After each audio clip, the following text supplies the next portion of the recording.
Hey warrior, stop for a moment. Let the noise of the world fade into the background. Let the constant hum of urgency dissolve, even for a heartbeat. You don't need to be anywhere else right now. You don't need to prove anything, fix anything, or explain yourself to anyone. Just breathe. Feel the air move through you, slow, deliberate, alive. In that single breath the world softens, the masks fall away, the noise retreats, and what remains is something ancient, something still. You, not the version the world molded, not the role you've been forced to play, but the quiet awareness behind every thought. That still, observing consciousness that watches it all unfold. The doubts, the ambitions, the comparisons, the chaos. It's the part of you that never breaks, even when everything else does. The part that has always been here, untouched by failure, unshaken by the storm. That's the real you, and it's time to come home to it. Every morning, before the world claws at your attention, before the weight of expectation presses against your chest, there's a sacred silence, a space between waking and reacting. Most people skip past it. They reach for their phones, scroll through distractions, and let the world tell them who to be. They rush into the storm before they've even remembered the sky. But not you, not anymore. Because somewhere deep inside, you've begun to understand that how you start your morning determines the shape of your mind, and how you train your mind determines the shape of your life. Each dawn is a test. The world will whisper its lies you're behind. You're not enough. You should be more. And if you don't answer back with clarity, those lies will plant themselves in your thoughts, growing roots that twist around your peace. But you have a choice, a sacred one, to begin again within, to rebuild your inner world before the outer world rebuilds your fears, to remind yourself that you were never meant to chase peace, you were meant to create it, because peace isn't found in comfort, it's found in clarity, it's found in the strength to look within and say, before I face the world, I will face myself. That's what this path is. The Stoic path to self-love. A journey not built on indulgence, but on discipline.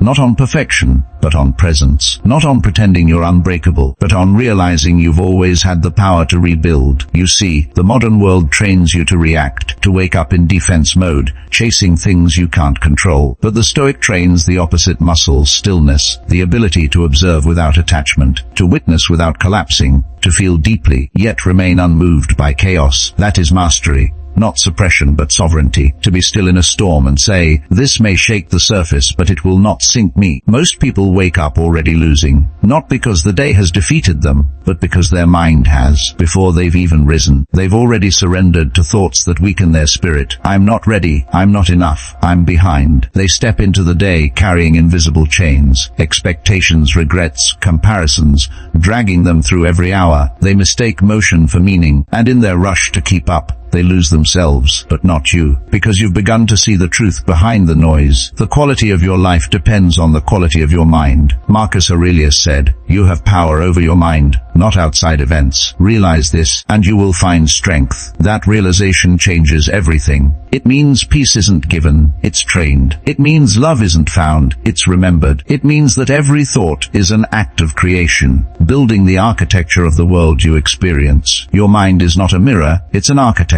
It doesn't just reflect reality, it constructs it. And if you don't train that architect, it builds from fear, not freedom. So, if your mornings begin with doubt, your life echoes it. But if you begin with intention, your days align with purpose. Because the mind is always listening. It obeys the voice you speak to it with most often. If you wake with worry, it builds walls. If you wake with gratitude, it opens doors. You become what you rehearse, and every sunrise is your stage to rehearse strength or surrender. The choice is yours every single day. This isn't motivation. This is training. The daily discipline of shaping perception. The art of returning to what you can control and releasing what you can't. That's the Stoic's way. Not to escape emotion, but to master it. To feel the full weight of life and still choose peace. To live deliberately, not reactively. To act with intention, not impulse. Because peace isn't a mood, it's a practiced response. Self-love in this light isn't comfort, it's respect. It's the decision to stop betraying your peace for other people's approval. It's the strength to stop negotiating your worth. It's the quiet courage to look in the mirror and say, I am enough, even as I evolve. The world sells love as comfort, but Stoicism teaches love as strength. To love yourself is to stop running from your reflection, to stand in your own silence and not feel the need to fill it, to sit with your pain and listen to what it's teaching you.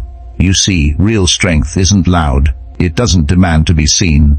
It's quiet, patient, grounded. It's found in the calm breath before the storm, in the choice to respond with grace instead of reaction. The Stoics understood this. They knew that control begins where emotion ends. That peace isn't found when life gets easier, but when the mind becomes stronger. Every morning is a chance to train that strength, to lead your thoughts before they lead you. Each day your mind wakes up waiting for orders. If you don't give it direction, it defaults to fear. It replays failures, predicts disasters, and repeats old patterns that kept you small. But that isn't destiny, it's habit. The mind, left untrained, will return to its oldest scripts. But here's the truth that Stoicism hinted at long before modern science could prove it: the brain can change itself. Neuroplasticity, the biological mirror of philosophical growth. Every thought repeated carves a pathway. Every act of awareness strengthens a connection. The more you return to stillness, the more your brain learns to make stillness home. When Marcus wrote, "The soul becomes dyed with the color of its thoughts," he was describing what neuroscientists now call adaptation. Your thoughts become your neural fabric. What you practice mentally becomes your emotional reality. That's why this morning practice matters, because each dawn is an opportunity to rewire the self, to stop surviving on autopilot and start living intentionally.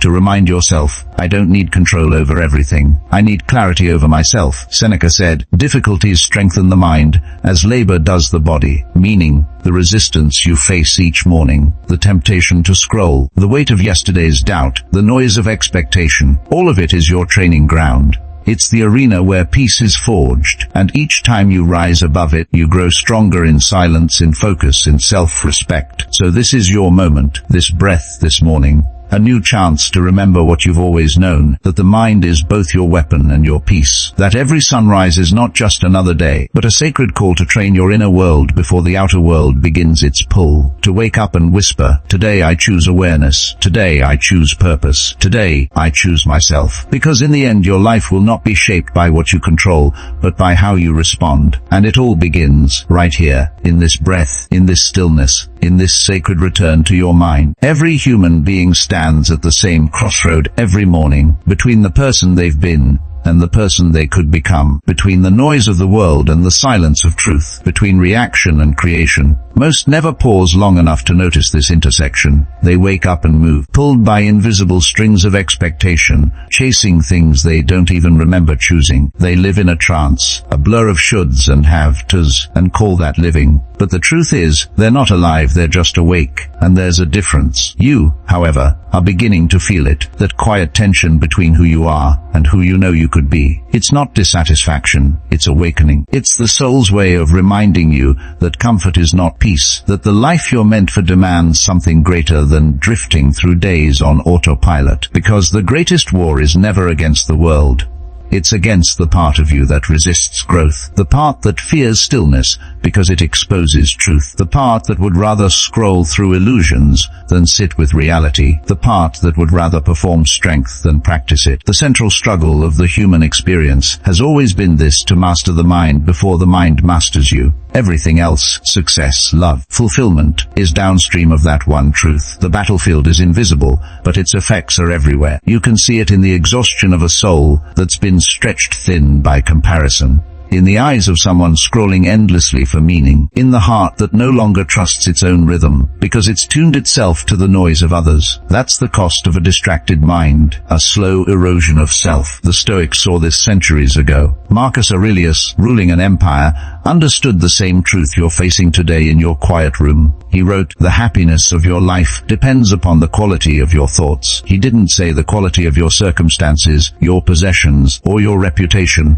but your thoughts. Because everything external changes, but the mind remains the one domain where your power is absolute. If you lose that, you lose everything, even if the world calls you successful. Think about it. How many times have you had everything you thought you wanted, yet felt hollow inside? How many victories have you reached, only to realize the peace you were chasing wasn't at the finish line? That's because peace doesn't wait at the end of achievement. It begins where awareness begins. You don't find peace by adding more. You find it by letting go of the false narratives that say you're not enough. The central premise is simple, but not easy. You are not at war with the world. You are at war with your own untrained mind. When you wake up and immediately enter reaction to messages, to emails, to emotions, you give away the most sacred resource you have, your focus. You let the outside world decide your inner weather. You trade sovereignty for stimulation, and that trade slowly steals your sense of self. You forget that before the noise there was clarity. Before the chaos there was calm. Before the mask there was you,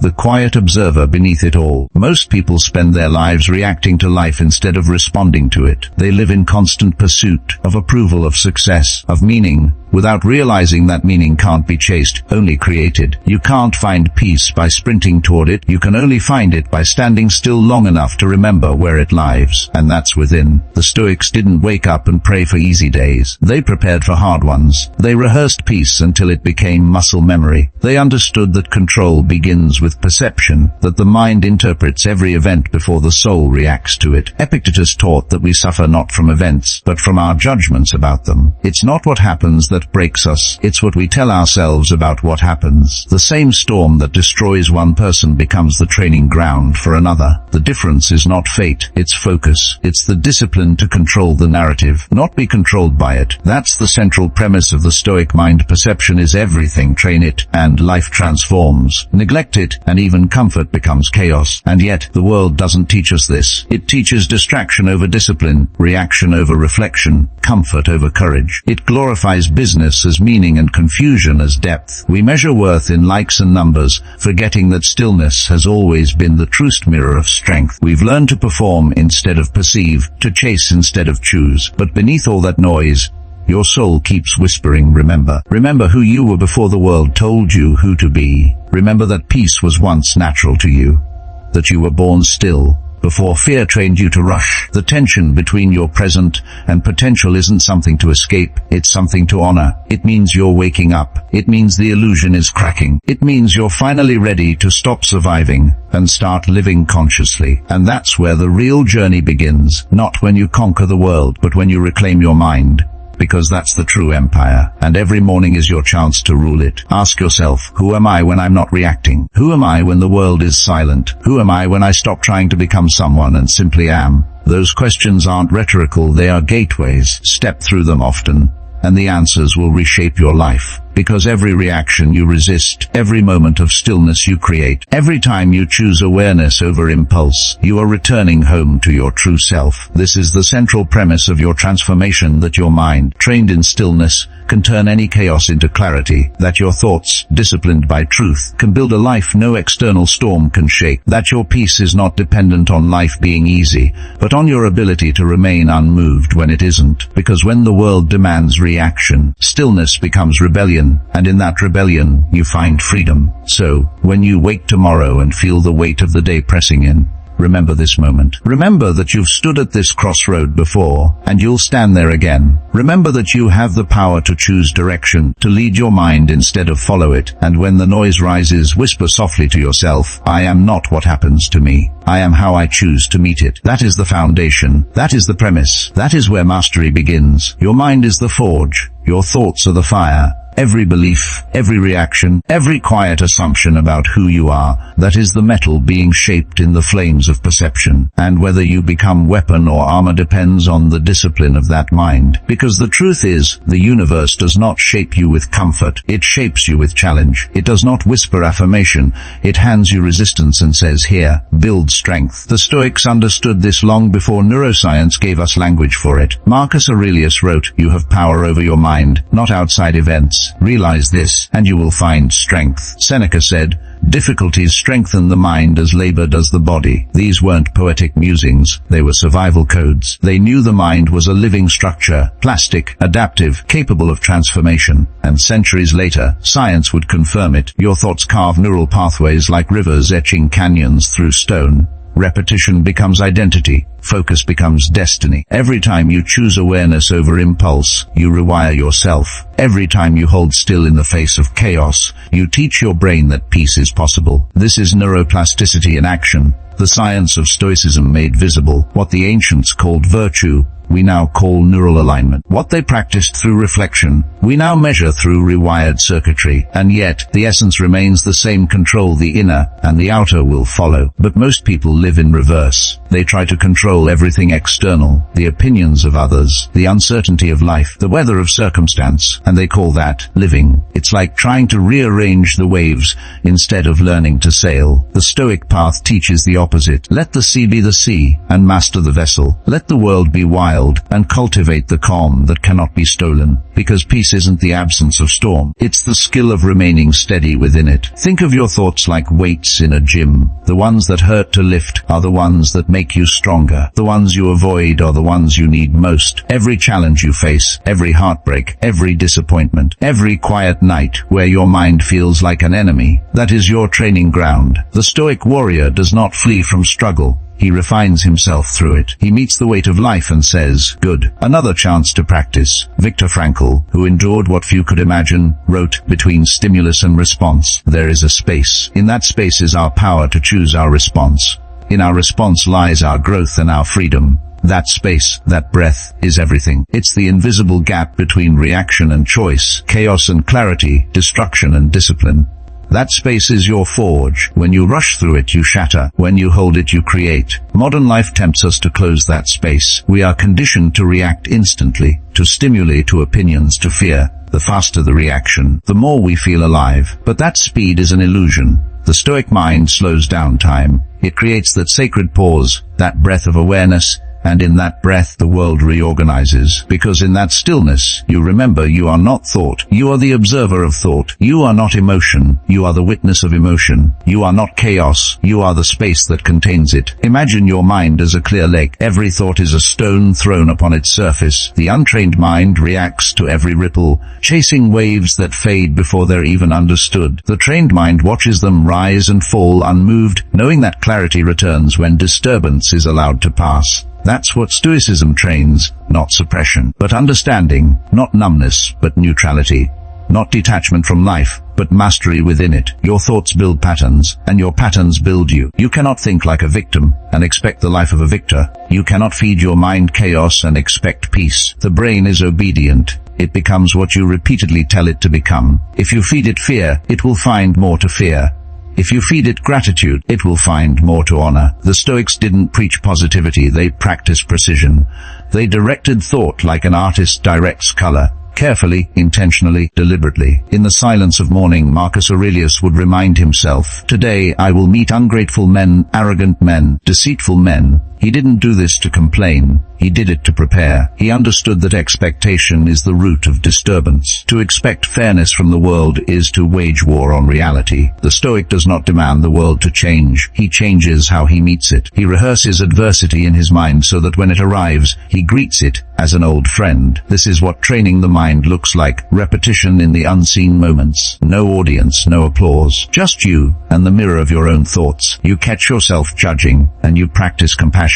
You catch yourself reacting, and you breathe. You catch yourself doubting, and you observe instead of indulging. This is not weakness, this is mastery. Because to remain calm when chaos calls your name, that is strength of the highest order. There is an art to thought. A disciplined mind is like a sculptor, each idea a chisel strike, shaping the marble of the soul. The untrained mind swings wildly, breaking more than it builds. But the master moves slowly, with awareness, understanding that every strike leaves an imprint on eternity.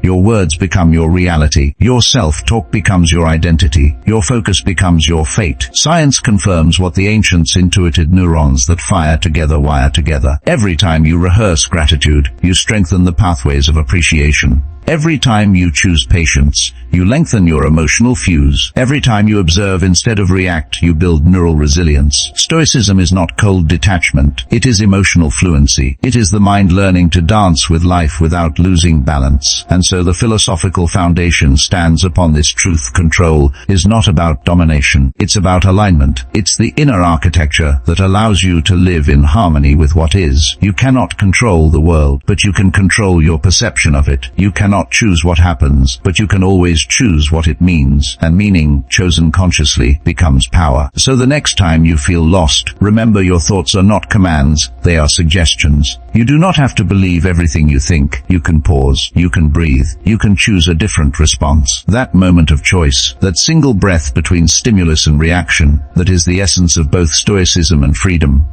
Because in the end, mastery is not about escaping emotion. It's about remaining free within it. The goal is not to feel nothing. The goal is to feel everything without being consumed. To look at life with all its beauty and brutality and whisper, I remain. That is the power of the trained mind. That is the forge. That is the fire. You wake up before the sun. The room still painted in shadows. The world outside hasn't stirred yet, but inside your chest, a quiet war is already unfolding. You stare at the ceiling, caught between two voices, the one that whispers rest, and the one that demands rise. The weight of yesterday still lingers on your shoulders, the regrets, the doubts, the invisible bruises that never show. You take a deep breath, and for a moment, it feels like too much. The thought of repeating the same routines, facing the same obstacles, pushing through the same silence, it feels endless. And yet, something deep within refuses to yield. That's the part of you the world will never understand. You roll out of bed and your feet touch the cold floor. Every movement feels heavier than it should. The mind begins its games, whispering lies, magnifying fears, reminding you of every failure. It tells you you're behind, that others have gone further, that maybe you're not enough. It plays the old familiar tune of inadequacy. But beneath that noise, there's another sound, faint but real, the heartbeat of resolve. You know this voice. It's the one that never shouts, never begs, never complains. It just is. Steady, patient, waiting for you to remember who you are.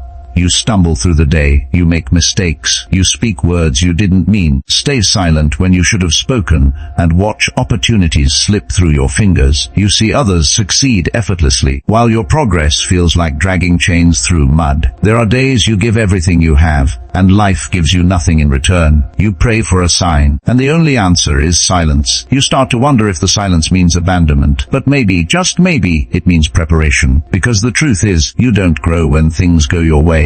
You grow when they don't. You don't find strength when everything is easy.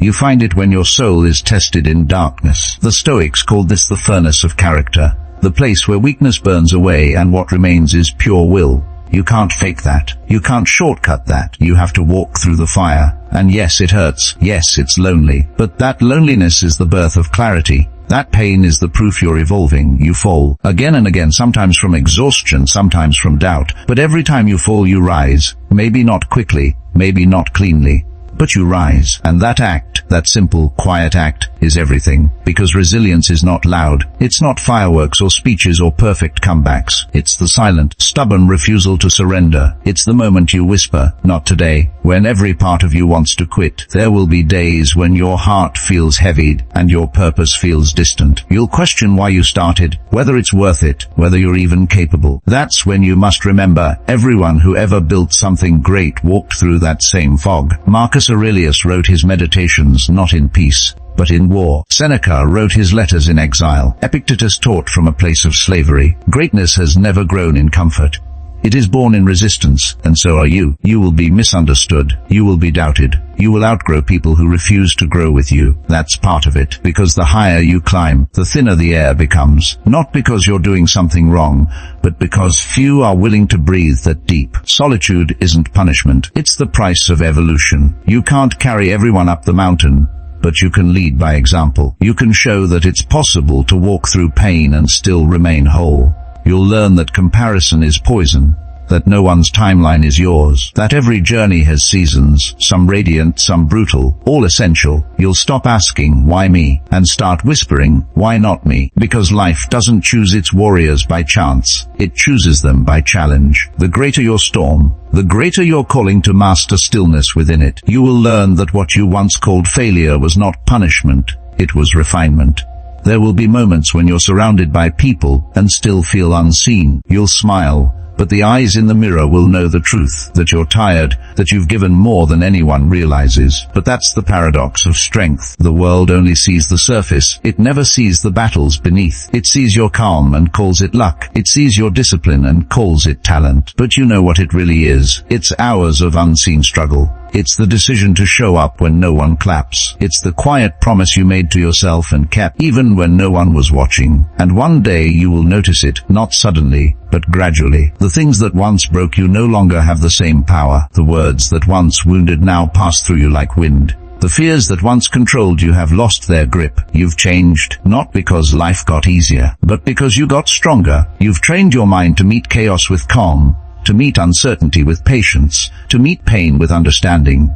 That's growth. That's freedom. You'll realize that resilience isn't about avoiding the fall. It's about falling with grace. It's about trusting that even when the world collapses, you will not. That even when everything external shatters, there's something unbreakable inside you, something that no failure, no rejection, no loss can touch. That's the soul, the indestructible core that Stoicism teaches you to find. Every setback becomes a lesson. Every heartbreak becomes wisdom. Every failure becomes a teacher. You stop running from pain and start learning from it. You stop fearing change and start embracing it, because you finally understand growth and discomfort are the same thing seen from different sides. You can't evolve and stay comfortable. You can't awaken and remain asleep. You can't build strength without struggle. And slowly, your relationship with pain begins to shift. It stops feeling like punishment and starts feeling like practice. You no longer see obstacles as barriers but as invitations. Every challenge whispers, "Come, meet yourself here." Every disappointment says,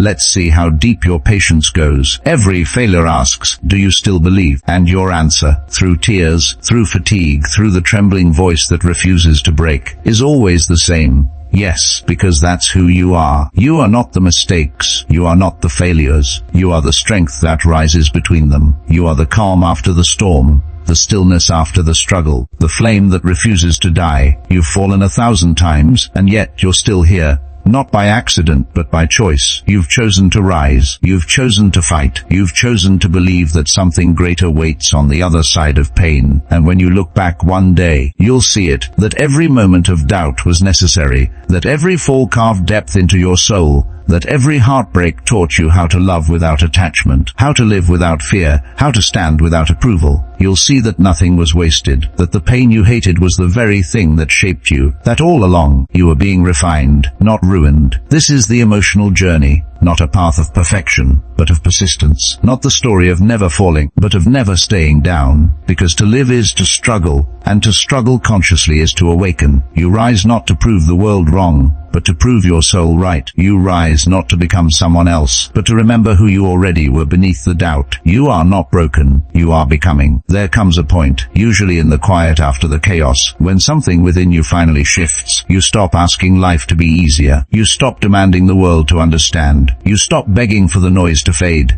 Instead you exhale. You release. You begin to see clearly, not through the lens of pain, but through the eyes of wisdom. That's the moment the Stoic awakening begins, because the truth isn't that life got better, it's that your perception did. The same storm that once drowned you now teaches you how to breathe underwater. The same weight that once broke you now becomes the very resistance that builds your strength. Nothing outside changed, you did. Epictetus once said, "Men are disturbed not by things, but by the views they take of them." You finally understand. Pain doesn't come from events, but from your interpretation of them. And the instant you change how you see, you change how you suffer. This is the reframe. The moment when the chaos stops feeling like punishment and starts feeling like practice. When, "Why is this happening to me?" transforms into, "What is this teaching me?" You begin to notice your power was never in control. Your peace was never in certainty. Your freedom was never in perfection. It was always in perception. You stop seeing life as something that happens to you, and start seeing it as something that happens for you. Even the heartbreaks, even the rejections, even the long nights where you couldn't see the point. Because every storm is a teacher in disguise. Every ending is a sacred doorway to beginning again, stronger, softer, wiser.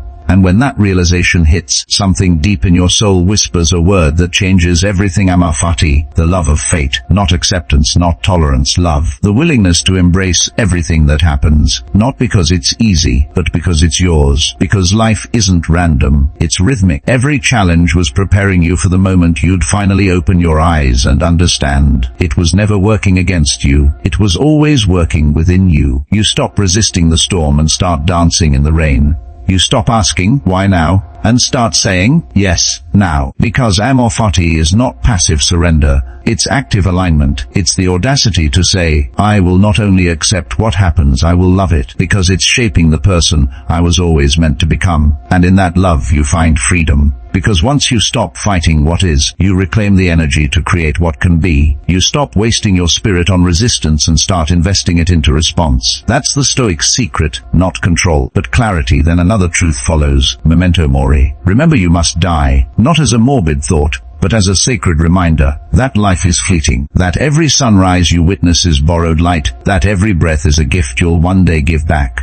Most people fear that truth. They run from it, numb it, ignore it. But you learn to hold it close. Because memento mori is not about death, it's about urgency. It's about living with such depth that every moment becomes holy. You realize you don't have time to waste on comparison. You don't have time to feed resentment. You don't have time to wait for the world's permission to begin. You are here now, breathing, becoming, and one day that will end. So you stop drifting. You stop waiting for peace to arrive. You stop saying one day. You start saying today, because death is not the opposite of life. It's the reason to live it fully, to wake up with gratitude, to love without hesitation, to speak truth even when your voice shakes, to honor this fragile, fleeting existence by being present in it. And when you live with that awareness, life itself transforms. The small annoyances lose power. The petty arguments fade. The noise quiets, because you realize nothing lasts, and that's what makes everything meaningful. Memento mori strips away illusion until all that's left is clarity. You see what matters, and what never did, and in that simplicity peace returns. Then, finally, the Stoic's cornerstone reveals itself, the dichotomy of control, the truth that changed everything. Some things are within your control, everything else is not. The weather, the opinions of others, the past, the outcome, all beyond you. But your perception, your effort, your response, those are yours, always have been. You stop trying to control outcomes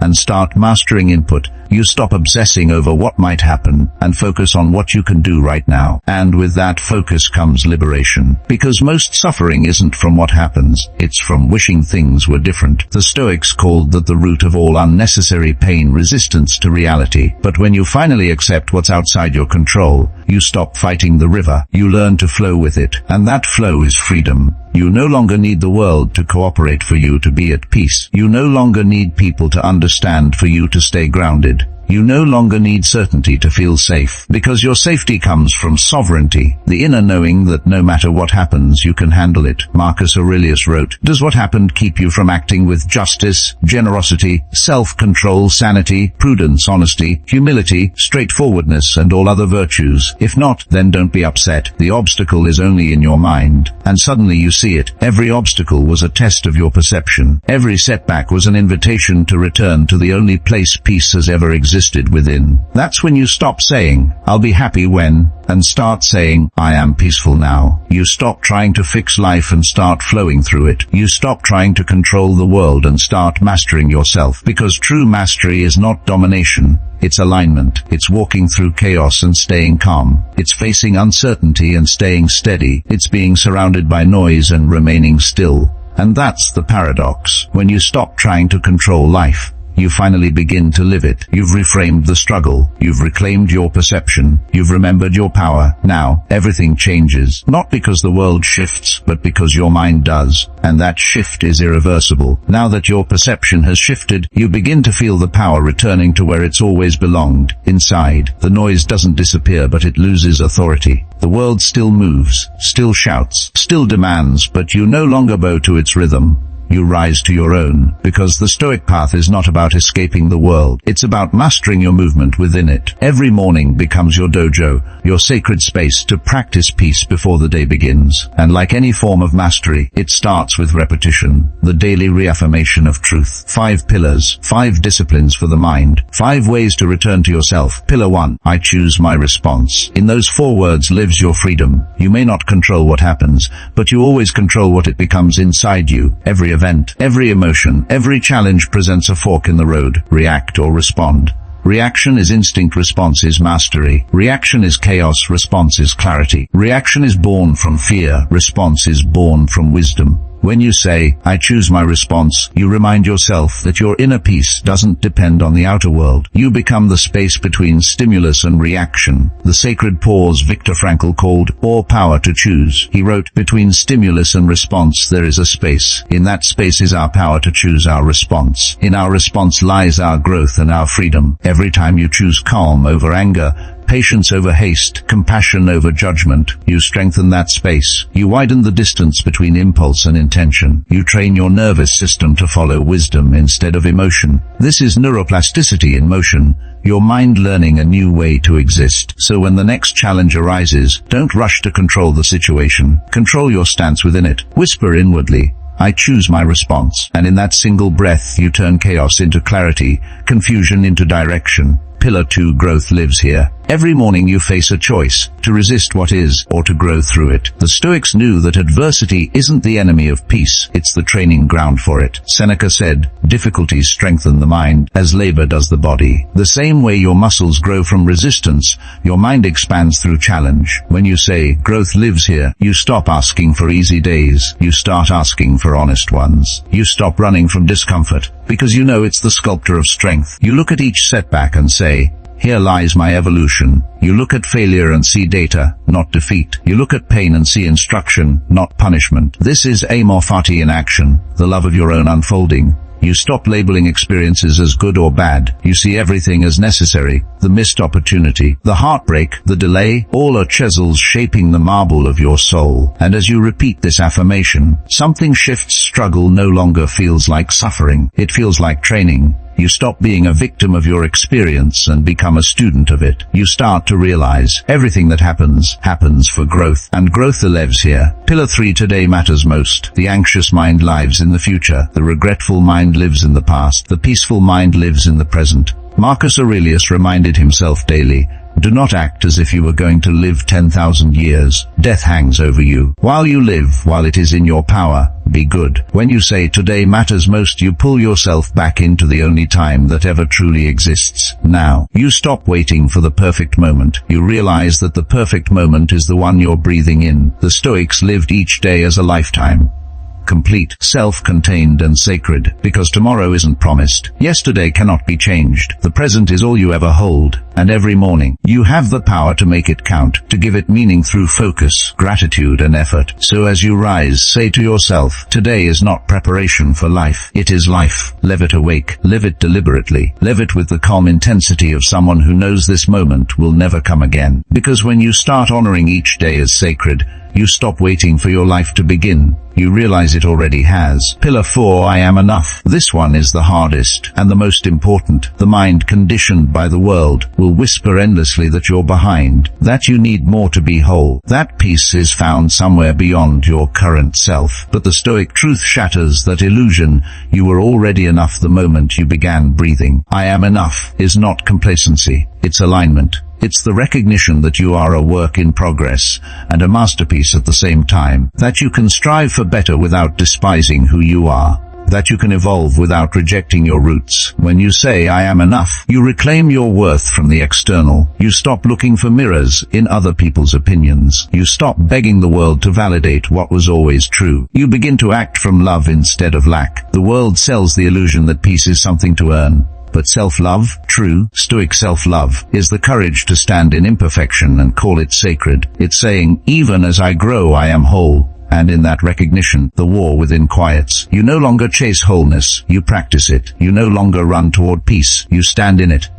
Because you are enough, even as you evolve. Pillar 5 I release control. This is where the deepest peace lies. The Stoics called it the dichotomy of control, the wisdom to separate what you can control from what you cannot. Every morning, you face hundreds of moments where the mind will try to cling, to manipulate, to predict. It's not evil, it's scared. Control is the illusion the ego builds to protect itself from uncertainty. But peace begins where control ends. When you say, I release control, you surrender the need to shape every outcome. You return to the present, to effort, to integrity, to clarity. You trust that what's meant for you will arrive, and what's not will fall away. You replace force with flow, anxiety with awareness. Releasing control doesn't mean apathy, it means alignment. It's doing your best with full presence, and letting the rest unfold as it must. Marcus Aurelius wrote, accept whatever comes to you woven in the pattern of your destiny. For what could more aptly fit your needs? When you live by this truth, nothing can shake you. The winds can change, the path can twist, but you remain grounded, because peace is not found in predicting outcomes. It's found in trusting your ability to face them. So every morning, before the world begins its noise, return to these 5 pillars. Whisper them like sacred vows to your own mind. I choose my response. Growth lives here. Today matters most. I am enough. I release control. Let them become more than words. Let them become your wiring. Let them guide your mornings, your choices, your life. Because affirmations are not about convincing yourself of something false. They are reminders of something eternal. They are the bridge between thought and embodiment, the daily rehearsal of truth until it becomes reflex. And over time, the mind that once chased peace begins to create it. The voice that once doubted begins to trust. The storm that once controlled you begins to teach you. This is how you train your mind every morning. Not with noise, but with knowing. Not with reaction, but with remembrance. Not by forcing yourself to be someone new, but by remembering the power of who you've always been. You've repeated the words. You've faced the storms. You've watched your mind shift from chaos to calm. Now comes the quiet work, the integration, the unseen discipline of turning philosophy into embodiment, knowledge into instinct, thought into identity. This is where understanding becomes transformation, because wisdom, no matter how profound, is useless until it becomes lived. Integration begins not in moments of inspiration, but in the ordinary, the quiet routines, the subtle choices, the seconds between thoughts. This is where the Stoic path leaves the realm of theory and enters the neural architecture of your being. Modern science calls it neuroplasticity, the brain's ability to reshape itself through repetition. The Stoics didn't know the term, but they lived its truth. Every morning meditation, every moment of restraint, every act of conscious awareness carved new pathways into the mind. They understood what neuroscience now confirms, that attention is the sculptor of identity. What you repeatedly focus on, you become. Every reaction is a signal to your nervous system, every thought a blueprint for your future self. The brain does not distinguish between imagination and experience. It builds what you rehearse, which means every time you practice patience, gratitude, or courage, you are physically reshaping your mind toward peace. You are teaching your neurons to prefer discipline over distraction, calm over chaos, truth over noise. That is why philosophy must be lived, not read. Because wisdom alone doesn't rewire the brain.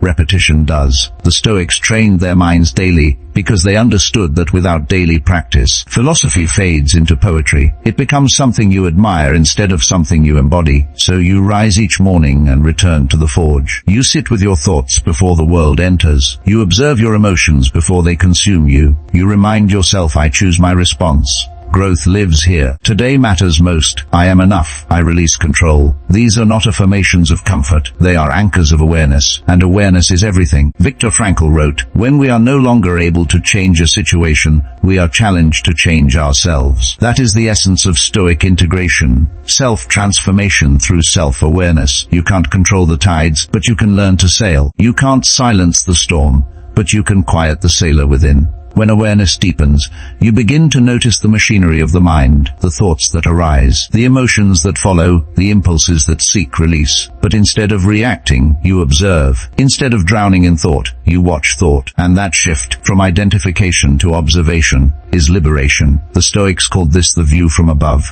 a practice of perspective. Imagine rising above your life, looking down on your fears, your habits, your desires, your struggles, seeing them for what they are, small ripples on a vast ocean. From that altitude, the waves lose their power. You see that what once felt overwhelming is just weather passing through the mind. And with that view, you return to stillness. Neuroscience mirrors this ancient wisdom. When you observe your thoughts without judgment, what mindfulness calls meta-awareness, your brain shifts from the limbic system, the emotional center, to the prefrontal cortex, the seat of rational thought. You literally rewire your ability to stay calm under stress. Observation becomes the bridge from reaction to resilience. This is the union of Stoicism and science, philosophy as neurotraining. Every pause, every breath, every moment of restraint sends a signal. I am not my emotion. I am the space that holds it. Over time, those signals become pathways, and those pathways become your default state. Not panic, not anger, but peace. Discipline, then, is not punishment. It It is rewiring. It is teaching your body to trust your mind, and your mind to trust your principles. It is alignment between thought and action. Seneca said, "We suffer more often in imagination than in reality." Neuroscience agrees. Most suffering is predictive. The brain anticipates pain before it arrives, but awareness interrupts that pattern.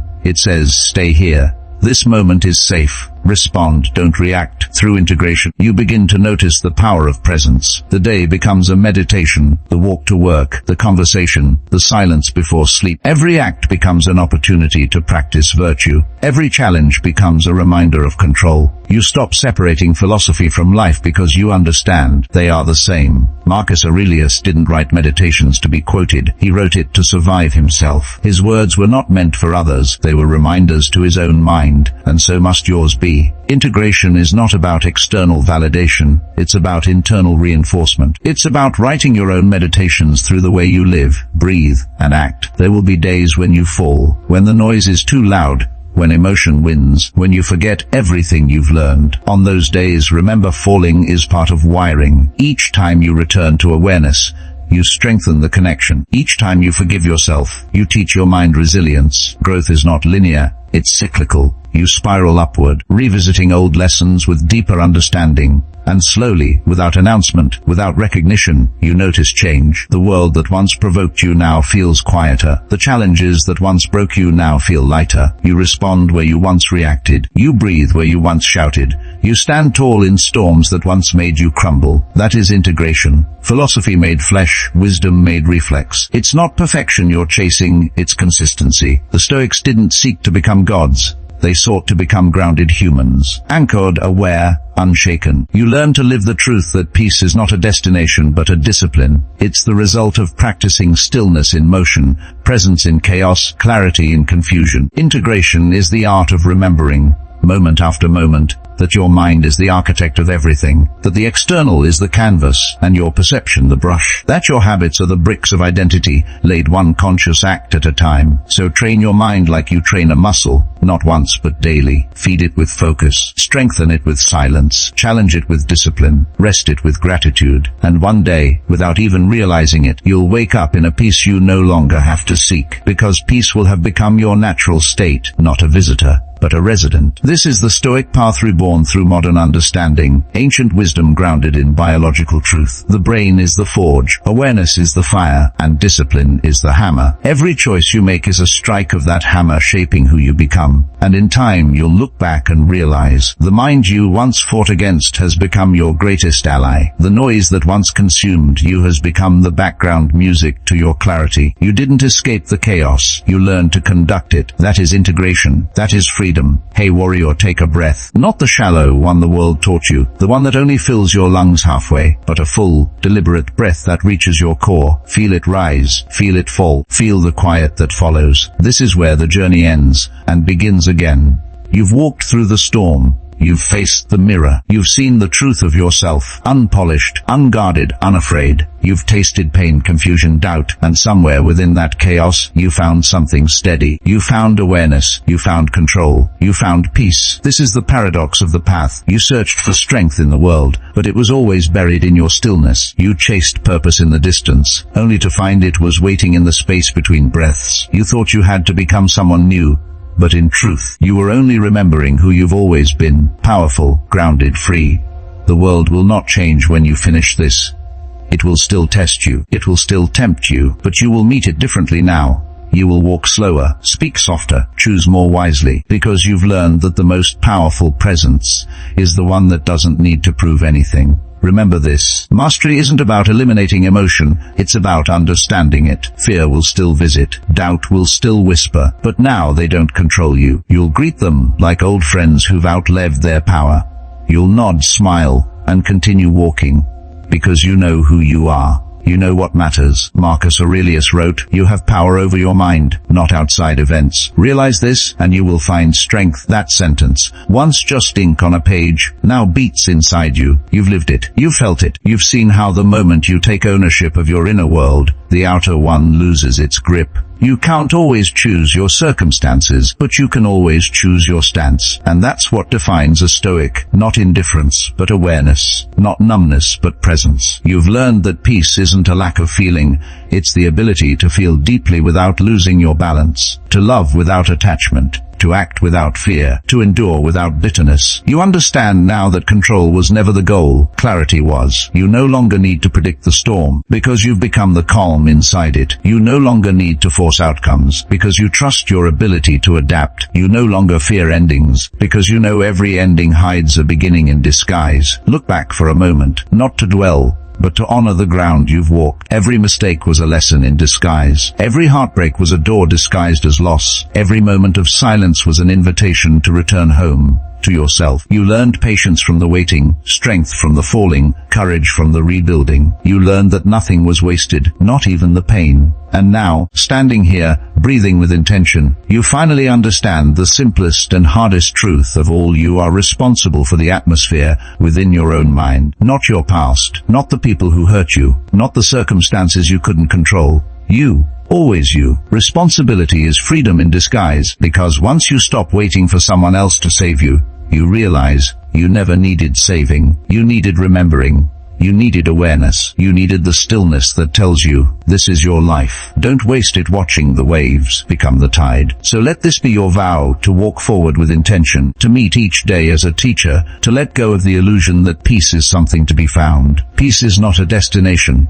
It's a decision, made moment by moment, breath by breath. There will be days you forget, days when the world feels heavy again. But when that happens, return to your pillars, return to the fire. Remember that every time you fall, the getting up is the training. Every time you feel lost, the searching is the path. Because the Stoic way is not perfection, it's perseverance. It's the courage to continue refining yourself, even when the world isn't watching. It's the humility to accept that mastery is infinite, and that you will spend your life learning how to return, again and again, to what matters. You have walked from confusion to clarity, from noise to stillness, from reaction to response. You've watched your thoughts like clouds and realized you are the sky. You've understood that calm is not the absence of the storm, it's the realization that the storm can't touch what's eternal within you. And as you stand in that awareness, a quiet truth emerges. You are not the product of what happened to you. You are the result of how you chose to respond. You are not a collection of your fears, but of your courage. You are not the sum of your wounds, but of your willingness to heal them. Now you see the world as it is, not through illusion, but through presence. You understand that joy and sorrow, gain and loss, light and dark, are not enemies. They are dance partners in the rhythm of existence. You cannot separate them, but you can flow between them with grace. That is peace. That is balance. Let the world do what it does. Let the seasons change. Let the people come and go. You remain a still flame in a moving world. A quiet strength that no storm can shake. A reminder that true power has nothing to do with domination, and everything to do with composure. So when you rise tomorrow, before the noise, before the world begins its demand, sit in silence, breathe, whisper to yourself the truth you've come to know. I am not what happens to me. I am how I choose to meet it. I am not my thoughts. I am the space they move through. I am not searching for peace. I am peace, remembering itself. And when the day unfolds, when traffic delays, when tempers flare, when uncertainty comes knocking, return to that stillness, that space within you that no circumstance can touch, because that's where all of this leads, to that silent, immovable awareness beneath the noise, to the realization that you were never broken, only becoming. So now take another breath, feel the weight of this moment, the vastness of it, the simplicity, the sacredness, because right here, right now, in this stillness, you are free. You have walked the path of the Stoics, from struggle to surrender, from reaction to realization. You've learned that the mind, when mastered, is the greatest fortress you'll ever build. And as the echoes fade, as the world returns to its rhythm, let this final truth settle into you, the culmination of all you've learned, all you've become, all you are still becoming. I am the architect of my mind.